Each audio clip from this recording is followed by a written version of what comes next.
Hello, my name is Mohammed Bakr. I'm a rising junior majoring in computer science and engineering at Bakr University, and today I'll be talking to you about my summer research project under the mentorship of Professor Edward Tolmage, titled Distributed Relaxed Queue Implementation Using MPI. First of all, there is no doubt about the importance of data structures in computer science. We mainly focused on a FIFO or first in first out queue, which has numerous applications, but it can be costly to implement in a distributed setting. However, it has been proven that relaxing the queue, specifically the key out of order relaxation, where the first key elements are legal to the queue rather than just the oldest element in a normal queue, has shown improvement in the average time complexity. So we worked on implementing that. In a distributed setting, the queue distributes the computing on different processes which constantly communicate to appear as a single entity to the user, where they can invoke the normal in-queue and dequeue operations. We used an MPI standard message passing system and used an MPI 4PY library that wraps this MPI system to Python to be compatible with our implementation. Here are some of the main algorithm functions that we used and what they do. However, I would like to talk about what enqueue and dequeuing does in our algorithm.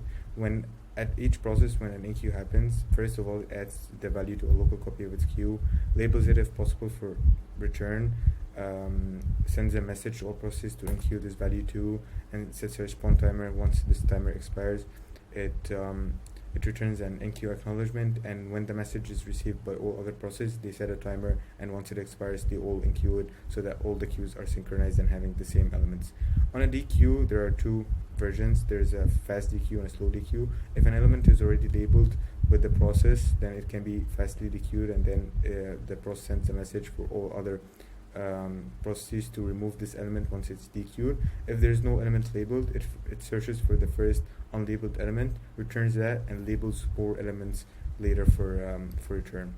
So we implemented this algorithm and tested it for correctness. We started with smaller hand-coded tests where we run the algorithm on a theoretical by hand on some invocations and see what the result is, and then run the algorithm that we implemented over the same invocations, and our results showed that they did match, which points to the correction of the algorithm.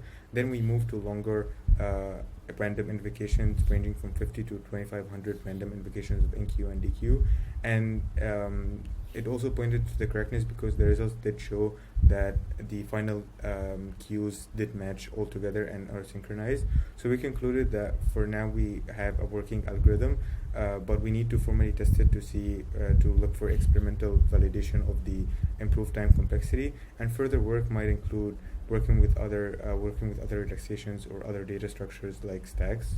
And that's it. Thank you for watching.